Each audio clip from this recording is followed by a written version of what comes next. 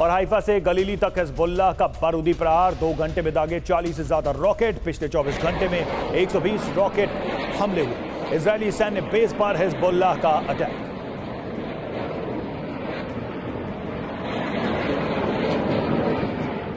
और बीते 24 घंटे में क्या कुछ हुआ है, आपको आइए डिटेल रिपोर्ट देते हैं कि अभी जो युद्ध क्षेत्र में हो रहा है वो क्या हो रहा है, वॉर रिपोर्ट क्या है। आइए आपको बताते हैं लेबनान में क्या कुछ हुआ है। दक्षिण बेरूत में बमबारी हुई है, तायरा में हवाई हमले हुए हैं, बालबेक और नाबातिये में अटैक हुआ है। इसके अलावा टारगेट कौन कौन रहे?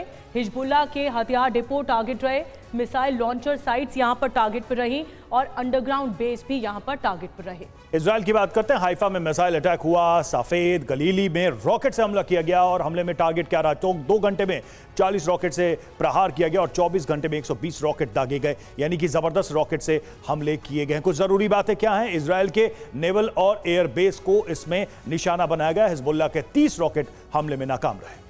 यह तो ये ज़रूरी बातें हैं और हमारे साथ महेश सचदेव सर भी जुड़े हुए हैं। महेश सर, आप कैसे देखते हैं, क्योंकि क्या जो ट्रंप पर अटैक हुआ, मैं आपसे वॉर जोन के बारे में भी बात करूंगी, लेकिन ट्रंप पर जो अटैक हुआ, जो बड़ा खुलासा हुआ, क्या एक वजह ये भी हो सकती है कि ईरान नहीं चाहता था कि ट्रंप वापसी करें सत्ता में और इसी वजह से उनकी एक कोशिश रही कि उन पर टारगेट करने की?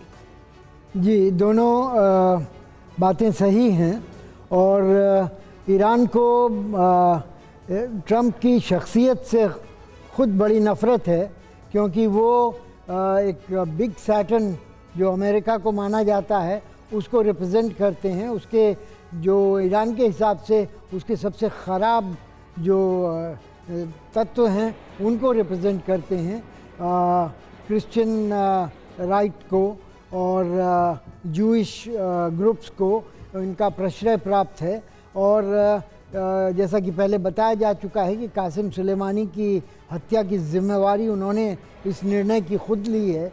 और दूसरी तरफ जो प्रतिबंध लगाए गए हैं उनको और सख्त किया है और ईरान को जो राहत मिली थी अनौपचारिक तौर पर जो बाइडेन की सरकार से, वो राहत अब ख़त्म होती लग रही है और ये ईरान के लिए काफ़ी दिक्कत का, आर्थिक परेशानी का समय आ जाता है।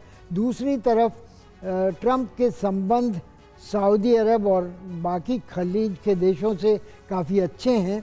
आपको याद होगा कि पिछली टर्म के शुरू में ट्रंप पहली विदेश यात्रा पर रियाद गए थे और वहाँ पर उनका अभूतपूर्व स्वागत हुआ था और $100 बिलियन से ज़्यादा के हथियार उन्होंने जीसीसी कंट्रीज़ को बांटे थे।